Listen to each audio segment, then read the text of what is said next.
In today's world, people forget almost everything, except the moments that hit them hard, shape their decisions, or force them to pay attention. And if Machiavelli lived right now, in our modern chaos of parenting struggles, school pressure, workplace politics, and cutthroat business deals, he would tell you one uncomfortable truth: unforgettable impressions are not accidents, they are engineered. Every interaction you have, whether it's with your child, your boss, your partner, or your client, is a battlefield of perception. And the person who controls perception controls the outcome. In this video, we're going straight into brutally honest, modern-day scenarios that show exactly how Machiavelli would operate if he were alive today. No history lessons. No theory. Only real-life, relatable situations you face daily, and how you can use Machiavellian strategy to reshape how others see you. Before we dive into this brutally honest breakdown, make sure to subscribe, like, and share this video so more people can learn how to master modern influence without saying a word. If your 6-year-old refuses to get dressed for school and the living room turns into a standoff, Machiavelli today would not bribe or plead, he would rehearse power and predictability. He would walk in, set a calm tone, give one clear choice, shirt A or shirt B, and leave the room with the posture of someone who expected compliance. By removing the emotional charge and framing the choice as limited, he converts tantrum energy into a quick decision. He'd teach parents that the impression you leave in these 5 minutes, calm, unbothered, firm, becomes the child's map for future interactions. Respond too emotionally once, and you train escalation. Respond with composed limits, and you train compliance. The lesson: reactions are lessons, and children internalize your composure more than your speeches. When a sibling argument explodes at dinner, accusations, insults, the whole family chorus of taking sides, Machiavelli in modern family dynamics would step into the room not as a mediator who smiles and distributes apologies, but as a conductor who suspends the chaos with a single, controlled intervention. He would use silence as a reset, look at each person with an unhurried stare, and then issue a short, non-negotiable rule: the argument stops until everyone can state their point without yelling. He'd explain to parents that preserving authority is about setting the scene. If you let everyone keep shouting, you teach chaos. If you pause the frenzy decisively, you teach that your home's emotional economy respects order. The impression left is simple: this household has standards, and standards shape behavior far faster than lectures. Imagine a child in middle school whose grades are slipping because they spend more time online than studying. Teachers complain, parents fret, and the kid shrugs. Machiavelli would recommend a situational intervention that treats education like a political campaign. He'd advise parents to engineer visible metrics, clear weekly checkpoints posted on a communal board, small public rewards tied to those checkpoints, and a social accountability system where the child presents progress to a trusted adult.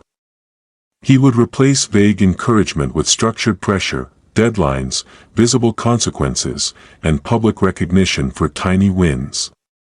In his view, the lasting impression on the child is not that school is optional but that performance is visible and consequential.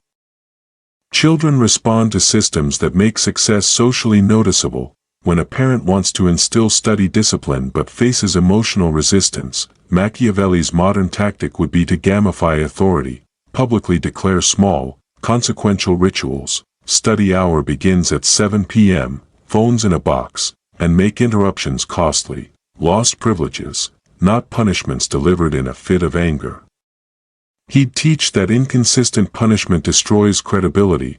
The world remembers what you enforce, not what you promise. So he'd recommend batching consequences and rewards to the point they become expected rhythms. The result: children internalize structure because the environment consistently reflects the value you want them to adopt. In a scenario where a teen lies about skipping class and the family needs to handle trust, Machiavelli's approach would be brutally pragmatic. expose the lie calmly, set a new rule that restores transparency, shared calendar access, check-ins, and immediately offer a narrow, controlled pathway back to trust through earned privileges. He would avoid moralizing speeches because those are forgettable. Instead, he'd convert the moment into a staged demonstration. Lying shrinks freedom, truth expands it. The impression he wants the teen to carry is simple and durable. Deception costs autonomy, and honesty is the currency of grown-up privileges. When a parent faces a custody clash with an ex and the family's public image matters. Machiavelli would act like a modern PR strategist for intimacy, control the narrative by being consistent, composed, and visibly reliable in front of children and institutions. He'd stage routine, predictable parenting moments that officials and children can point to, every weekend, same schedule, documented communications, so that the impression on judges and teachers is of stable competence. He would know that in disputes people judge the actor with the clearer, calmer story. Chaos looks guilty, order looks trustworthy. The strategy is to make calm reliability visible and unavoidable. Picture a teacher-parent conference where the teacher accuses your child of being disruptive. Machiavelli would have parents enter that room with a short, strategic script, acknowledge, deflect blame from identity, and pivot to a solution that shows control, tutoring schedule, home routine adjustment. He'd instruct the parent to leave the meeting having established a visible plan, not a defense. The impression formed among teachers is that you are the kind of parent who resolves problems systematically, so when future issues arise, that reputation buys you leniency and cooperation rather than suspicion. When two parents argue in front of their children about money, the scene can traumatize or train resilience depending on the follow-up. Machiavelli would stop the immediate spectacle by quickly converting the argument into a structured negotiation. Each parent presents two options, they agree on a temporary truce, and they present a united front in front of the kids. Later, they resolve the real disagreement behind closed doors with an agreed signal that escalations will be tabled. He'd argue the impression children take away is less about who is right and more about whether adult conflicts can be contained. Containment teaches security, drama teaches instability. In schools where a student is overlooked because they are quiet, Machiavelli would coach the student, or a coach/parent, to create controlled, memorable moments that force attention. A succinct presentation that opens with a provocative one-liner. A distinctive habit like always submitting exceptionally neat work, or a signature question that teachers and peers begin to expect. He would treat impressions as manufactured attention, design a repeatable action that signals competence and makes you occupy a predictable niche in the classroom's social map. The result is that teachers and peers start to remember you not by volume but by consistent, unusual signals.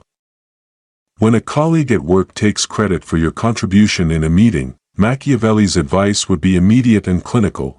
Respond in the moment with a calm correction that reframes the contribution as yours without emotional accusation, and then send a concise follow-up email to attendees summarizing the points and your role. He would treat reputation like a ledger. Every public correction is a deposit. Later, he'd suggest engineering visible wins, leading the next task, taking the next meeting, so the impression becomes reinforced. In his playbook, small public clarifications plus repeated visible ownership destroy the opportunist's ability to rewrite the record. Consider a workplace where management constantly shifts priorities and employees feel directionless. Machiavelli would advise employees who care about impressions to create their own predictable competence. Pick a domain you can own, deliver consistent weekly updates, and make your reliability visible to both peers and bosses. For managers, he'd promote decisive, visible rituals, weekly priorities, brief town hall clarity sessions, because people trust what's consistent. The impression left by the leader who creates rituals is that there's a map even when the terrain changes. The impression left by someone who is inconsistent is that they're unreliable regardless of intent. When an employee must negotiate a raise but fears retaliation, Machiavelli's modern tactic would be to prepare an arsenal of visible value, documented wins, endorsements from colleagues, and a timeline showing past contributions tied to measurable outcomes. He'd suggest presenting this like a case, calmly and without emotional pleading, with a fallback plan, exactly what you'll do if refused.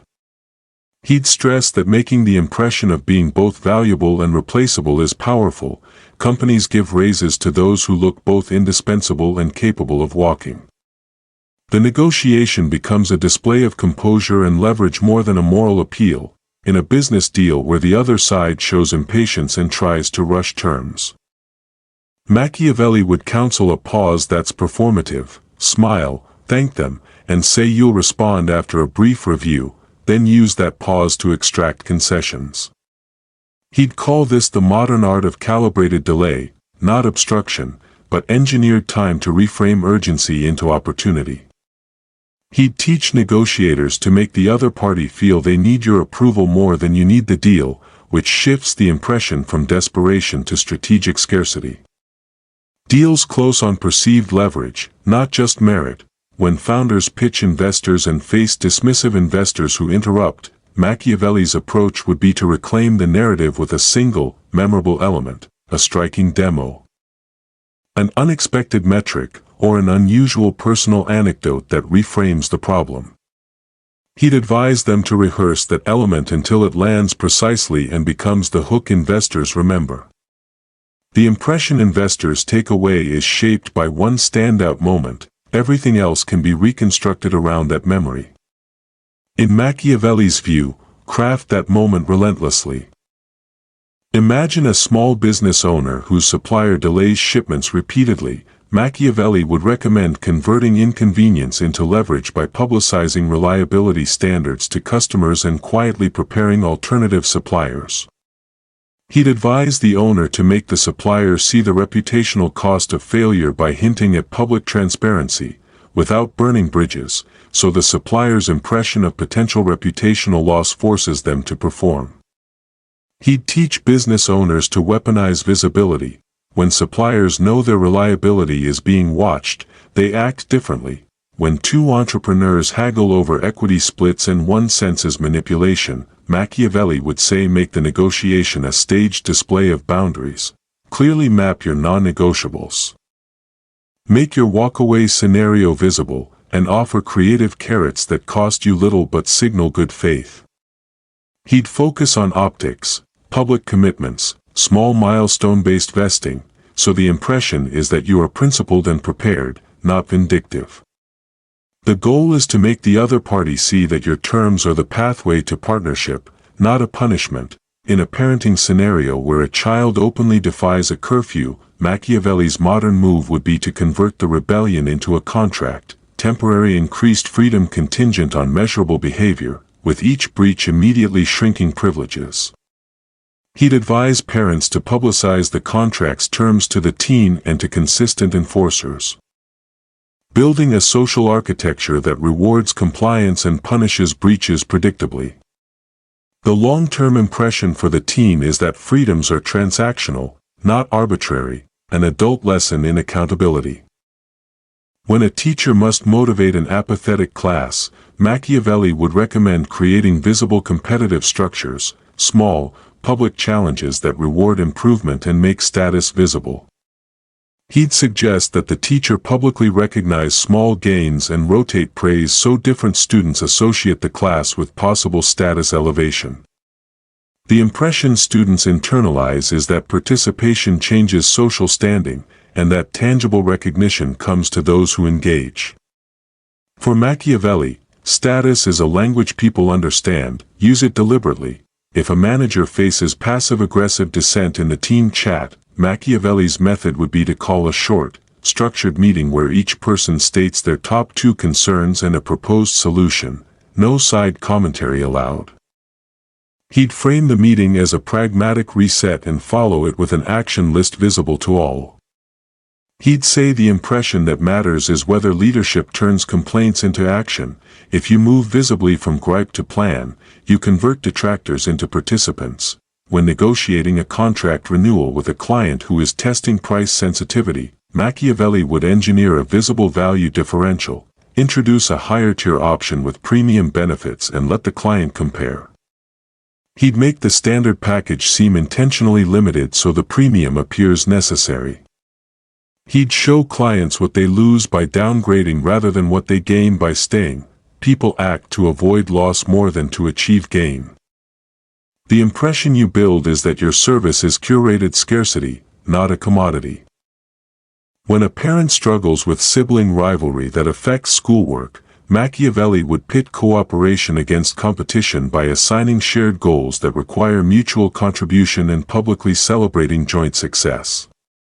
He'd frame the situation so kids associate collaboration with visible rewards, thereby altering their mental model from rivalry to strategic alliance. The impression becomes that teamwork yields advantages, an important social hack that carries into adult life. If you're in a business partnership and suspect the partner is quietly courting investors behind your back, Machiavelli's immediate play would be to increase your visibility with stakeholders. Bring your achievements to meetings.